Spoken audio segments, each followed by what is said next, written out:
Salut mes chers apprenants, j'espère que vous allez bien. Après avoir travaillé le lexique de théâtre, je vous propose de l'exploiter dans la rédaction d'un dialogue théâtral comique. Notre séance a pour objectif rédiger une scénette comique. Voici l'extrait d'une pièce de théâtre d'un grand dramaturge Molière, intitulé Le Malade imaginaire, acte 1, scène 2, en 1673. Donc ici, il s'agit de deux personnages, Toinette et Argan. Toinette, en entrant dans la chambre, on y va? Ah, Caronne! Toinette faisant semblant de s'être cogné la tête. Diantre soit fait de votre impatience. Vous pressez si fort les personnes que je me suis donné un grand coup de la tête contre la carne d'un volet. Argan en colère. Ah, traîtresse! Toinette, pour l'interrompre et l'empêcher de crier, se plaint toujours en disant Ah! Il y a une heure.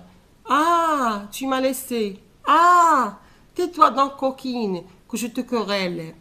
Samant, ma foi, j'en suis davé, après ce que je me suis fait. Tu m'as fait égosiller, Caronne. Et vous m'avez fait, vous, casser la tête. L'un vaut bien l'autre, quitte à quitte, si vous voulez. Quoi, coquine? Si vous querellez, je pleurerai. Je relis encore une fois l'extrait. Toinette, en entrant dans la chambre, on y va? Caronne! Toinette faisant semblant de s'être cogné la tête. Diantre soit fait de votre impatience. Vous pressez si fort les personnes que je me suis donné un grand coup de la tête contre la carne d'un volet. Argan en colère. Ah, traîtresse! Toinette, pour l'interrompre et l'empêcher de crier, se plaint toujours en disant il y a une heure. Ah, tu m'as laissé. Ah, tais-toi donc, coquine, que je te querelle. Samant, ma foi, j'en suis d'avis, après ce que je me suis fait. Tu m'as fait égosiller, Caronne. Et vous m'avez fait, vous, casser la tête. L'un vaut bien l'autre, quitte à quitte, si vous voulez. Quoi, coquine? Si vous querellez, je pleurerai. Je vous accorde un petit moment. Lisez bien le petit texte. Après, je vais vous poser quelques questions.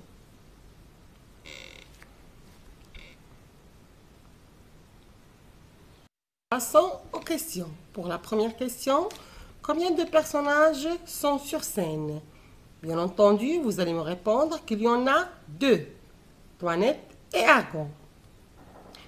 Comment distingues-tu celui qui parle? Donc, c'est le changement de réplique et la didascalie qui le marque permettent de comprendre.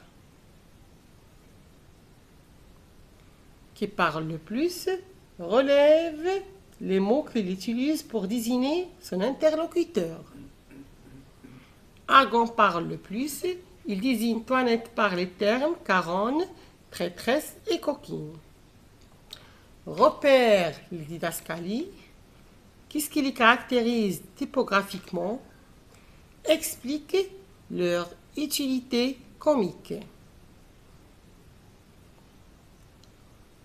Les didascalies sont aux lignes 1, 3, 5 et 6 et sont en italique et permettent de préciser les gestes et attitudes comiques des personnages. Quel type de comique peux-tu repérer? Justifie ta réponse par des indices particuliers.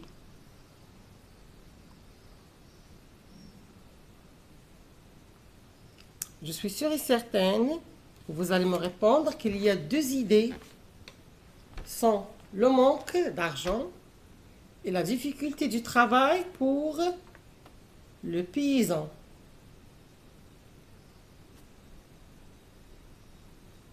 Après, quelle est la raison du désaccord entre les deux personnages? Pourquoi est-ce comique? Donc, mes chers élèves, il y a le comique de geste, ligne 3. Il y a deux mots interjections et insultes, de caractère, en colère, de situation, faisant semblant.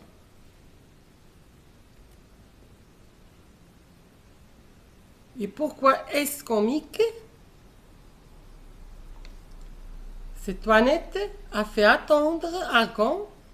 C'est la colère d'Argan qui est comique.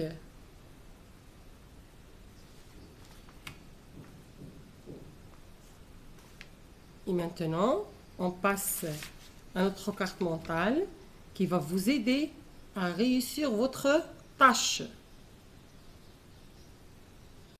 Donc, pour écrire un dialogue théâtral, il faut nommer les personnages qui donnent chaque réplique, varier les types de comiques, conjuguer les verbes des didascalies au présent de l'indicatif au participe présent, inclure les didascalies qui expliquent le comique de gestes ou de mots. Et maintenant, mes chers apprenants, vous allez imaginer une scénette comique entre deux camarades qui disent du mal de leur maîtresse de mathématiques, tout en ignorant qu'il est juste derrière eux. Je vous laisse un moment de réflexion. Imaginez toute une petite scénette. Après, je vais vous donner ma proposition. Là, ma proposition, Saad et Alice sont deux élèves de la même classe. Saad, t'as vu le contrôle que nous a donné la légère? Je crois qu'elle l'a fait exprès. Ali, oui, elle croit que nous sommes des génies en maths. Saad, je parie qu'il y aura autant de zéros que dans le premier contrôle. Saad, ici on allait chez le directeur pour lui dire que cette créature n'explique pas bien les leçons et qu'elle nous donne tout le temps de mes devoirs. Avec plaisir. La maîtresse éternue, les deux camarades découvrent sa présence. Et pardon, on parlait de la maîtresse de philo. Ali perplexe. Oui, de philo. La maîtresse. Eh bien, je veux que vous me rameniez votre série de maths demain à 8 heures. Sinon, je convoque vos parents. Mes chers élèves, j'attends vos propositions. N'hésitez pas à me les envoyer. À bientôt.